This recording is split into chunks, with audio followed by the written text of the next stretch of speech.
the ceasefire was signed on June 17th. It was broken on June 25th, 8 days. The ink was still drying on a deal that was supposed to stop a war, and already a container ship was hit in the strait.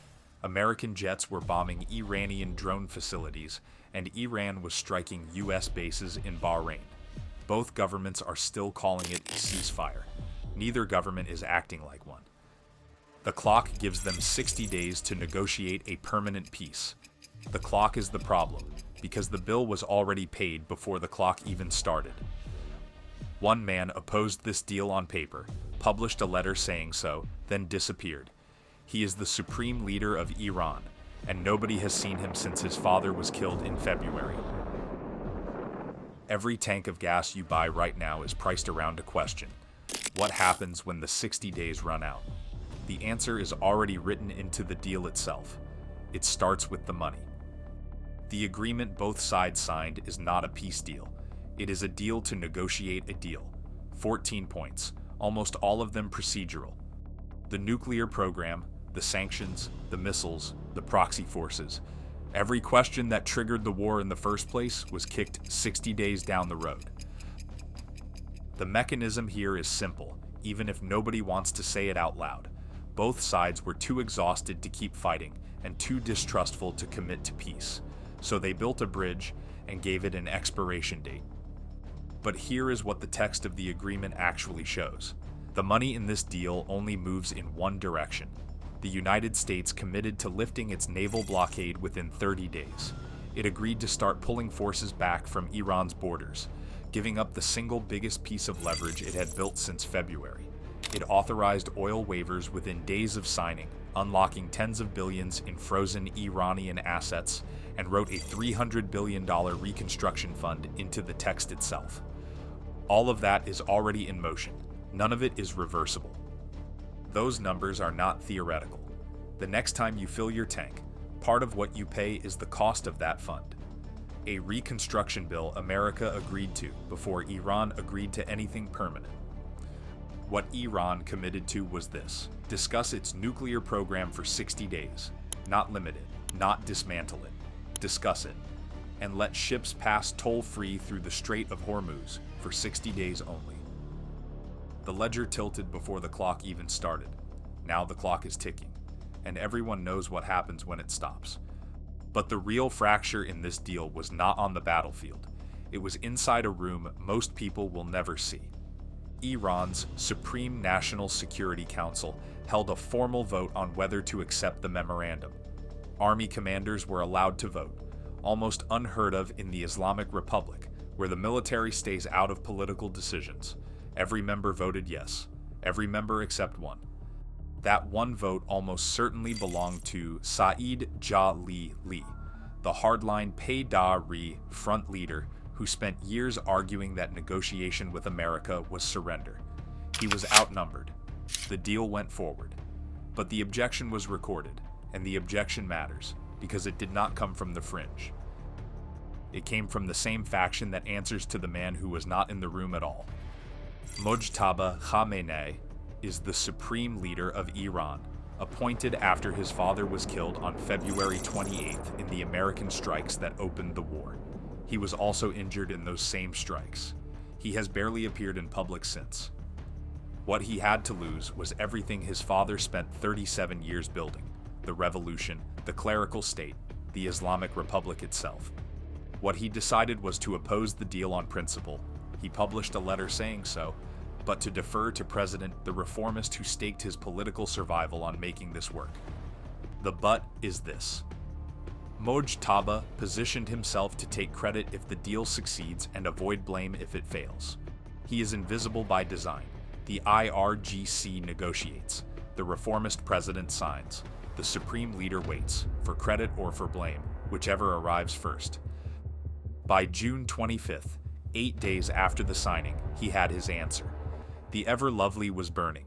American jets were airborne. Iranian missiles were crossing the Gulf. The deal was already failing, and the man whose signature ultimately authorizes it had still not shown his face. The clock was already broken. Nobody was willing to admit it. Here is the part almost nobody noticed when the deal was announced. The money in this agreement is a one-way valve. It flows toward Iran regardless of what happens on day 61. Every economic concession America made is permanent. Every concession Iran made is temporary. The United States agreed to lift its naval blockade and pull forces back from Iran's borders, dismantling the leverage it spent $40 billion and 110 days of war to build. In exchange, Iran agreed to discuss its nuclear program for 60 days, not limit it, not dismantle it, not allow unfettered inspections, discuss it. But that discussion was supposed to start immediately. Instead, Iran's chief negotiator stated publicly that Iran is, quote, currently not negotiating with the United States at all. The Doha talks, the first scheduled round of actual negotiation, remain unconfirmed as of today. The clock is running, the table is empty. With the blockade lifted, the cash flow began within days. The U.S. Treasury issued oil waivers.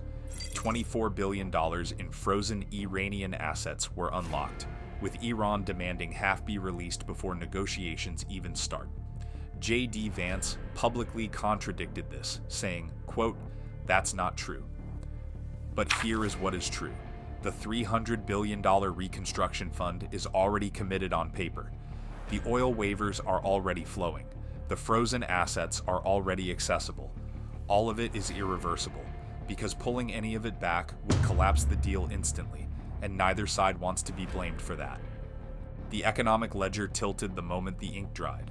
America's asks, on missiles, on proxies, on permanent strait access, are still pending. Iran's receipts are already in hand.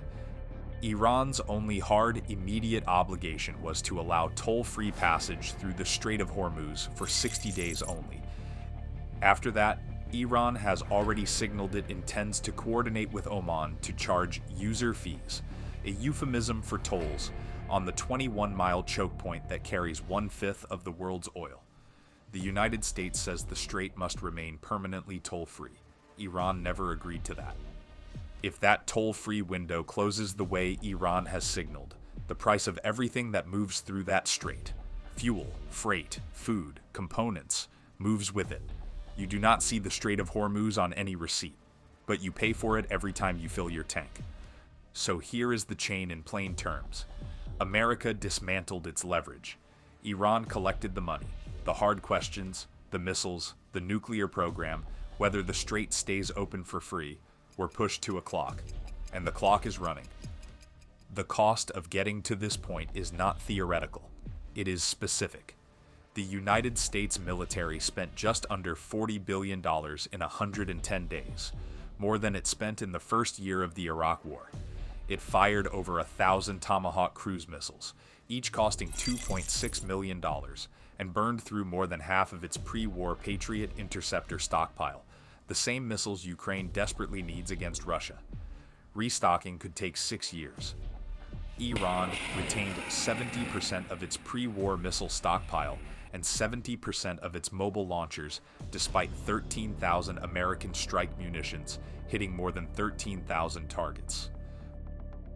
Gulf nations absorbed roughly $120 billion in damage, despite staying out of the fighting, and 440 kilograms of 60% enriched uranium, enough for roughly 10 nuclear weapons if further enriched, remain in Iran.